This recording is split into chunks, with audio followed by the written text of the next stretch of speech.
আরে বাবা এখন আসতেছে না কেন? ওই তো আমার বাবা। বাবা, happy birthday Mamuni. Thank you বাবা। বাবা, তুমি আমার জন্য গিফট নিয়ে আসছো? হ্যাঁ রে মামুনি, আমি তোর জন্য গিফট নিয়ে আসছি। এই দেখ তোর গিফট। দেখি তো বাবা আমার জন্য কি উপহার নিয়ে আসছে। আরে কি একটা জামা নিয়ে এসে পড়ছে, কত পুরান। এরকম উপহার কারোর জন্য কেউ নিয়ে আসে? বাবা, তুমি এটা আমার জন্য কি নিয়ে আইছো? পুরান একটা জামা। এই জামা তো ভ্যানে 300 টাকা করে পাওয়া যায়, তুমি আমার জন্য ভ্যানে 300 টাকা দামের জামা আনছো? আর ফাতেমার বাবা ওরে আইফোন গিফট করছে, আর সাথে তো চকলেট আছে। আমি চাই না তোমার এই গিফট। তোমার এই গিফট নিয়ে আমার চোখের সামনে তো সরে যাও।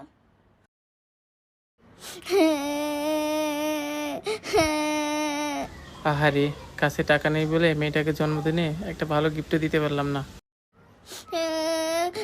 কিরে সোনা, তুই তোর বাবাকে এইভাবে মন করলি? অপমান করবো না তো কি করবো? আমার জন্য সস্তা একটা গিফট নিয়ে আসছে, আমার জন্মদিনটাই নষ্ট করে দিছে। এমন বাবা থাকাই সে না থাকাই ভালো। সোনা, তুই তোর বাবাকে এইভাবে মন করলি? আমার তো বাবাই না যে আমাকে একটা গিফট দেবে, আমাকে এসে বলবে happy birthday to you. Gift তো দূরের কথা, আমি আমার বাবাকে জন্মদিনে পাশেই পাইলাম না। আর তোর বাবা এত সুন্দর গিফট আনলো, তুই ছুঁড়ে ফেলে দিয়ে অপমান করে দিলি। সত্যি তো, আমার বাবা আছে বলে তো আমার জন্য উপহার আনছে, কিন্তু অঙ্কন ভাইয়ের তো বাবাই নাই। এই পৃথিবীতে বাবা হলো সর্বশ্রেষ্ঠ গিফট। এই পৃথিবীতে যার বাবা আছে তার কোনো গিফটের প্রয়োজন হয় না। হ্যাঁ অঙ্কন ভাই, তুমি ঠিকই বলছো। এই পৃথিবীতে বাবাই হলো যায় শ্রেষ্ঠ গিফট। আর অঙ্কন ভাই, এই পৃথিবীতে যার বাবা আছে তার তো গিফটের কোনো প্রয়োজনই নেই। অঙ্কন ভাই, আমি বুঝতে পারছি তোমার মনটা আজকে অনেক খারাপ, তার কারণ তোমার বাবা তো এই পৃথিবীতেই নাই।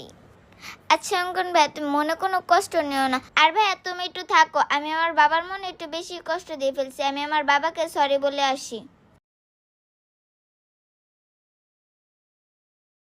বাবা, বাবা। মা তুই আইসস? মা তুই কোনো চিন্তা করিস না, আমার সাইকেলটা আর তোর মায়ের রেখে যাওয়া যেটা কানের দুল আছে, এটা বিক্রি করে আমি তোকে একটা আইফোন কিনে দেবো। না বাবা, আমার দামি কোনো গিফট লাগবে না। তুমি আমার জন্য যেই গিফটটা নিয়ে আসছো সেটা আমার কাছে অনেক দামি। এই পৃথিবীতে যার বাবা আছে তার গিফটের কোনো প্রয়োজন নেই। বাবা, তুমি আমাকে ক্ষমা করে দাও, আমি তোমার মনে অনেক বেশি কষ্ট দিয়ে ফেলছি। আরে পাগলি, আমি তোর কথা কিছু মনে করিনি। বাবা। এই পৃথিবীতে যাদের বাবা নেই শুধু তারাই বোঝে বাবার কি মূল্য। বাবা হচ্ছে এই পৃথিবীতে সর্বশ্রেষ্ঠ গিফট। তাই যাদের বাবা আছে তারা কেউ বাবাকে অবহেলা না করে বাবাকে সম্মান করুন। আমাদের ভিডিওটি ভালো লাগলে বেশি বেশি করে শেয়ার করে সবাইকে দেখার সুযোগ করে দিন। ধন্যবাদ।